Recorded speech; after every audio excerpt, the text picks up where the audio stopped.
વિધાનસભાના પ્રશ્નોત્તરી કાળ દરમિયાન માનનીય મુખ્યમંત્રીશ્રીને ગૃહની અંદર પ્રશ્ન ક્રમાંક નંબર 8 મેં પ્રશ્ન પૂછવામાં આવ્યો હતો કે બોટાદ શહેરની અંદર જે શહેરની પોપ્યુલેશન ખૂબ વધી ગઈ છે, વાહનોની સંખ્યા પણ છેલ્લા 3 વર્ષમાં વધી ગઈ છે.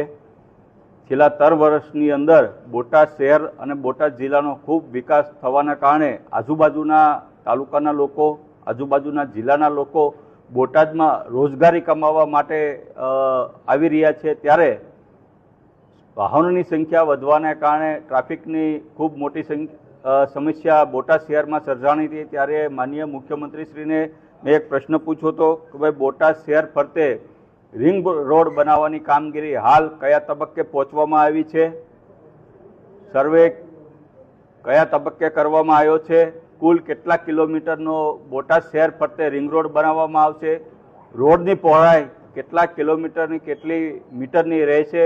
તેના જવાબમાં માનનીય મંત્રીશ્રીએ જવાબ મને આપવામાં આવ્યો છે કે બોટાદમાં હાલ અત્યારે પ્રાથમિક તબક્કે સર્વેની કામગીરી શરૂ કરવામાં આવી છે. અંદાજે 5 કરોડ કરતાં વધારે રકમ આ સર્વેની કામગીરીમાં ફાળવી દેવામાં આવી છે. સાથોસાથ નજીકના જ સમયની અંદર સર્વેની કામગીરી પૂર્ણ કર્યા પછી એલામેન્ટની મંજૂરીની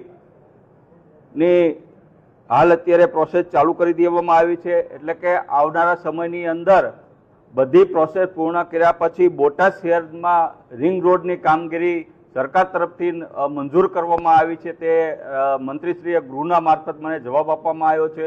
એટલે બોટાદની શહેરની જનતા માટે અને જિલ્લાની જનતા માટે આ આનંદનો સમય છે કે ભાઈ એક વિપક્ષના ધારાસભ્ય હોવા છતાં પણ રાજ્ય સરકારે બોટાદની જે ટ્રાફિકનો પ્રશ્ન હતો, ખૂબ માથાનો દુખાવાનો પ્રશ્ન હતો, એ આજે રિંગ રોડ બોટાદમાં હવે બનવા જઈ રહ્યો છે.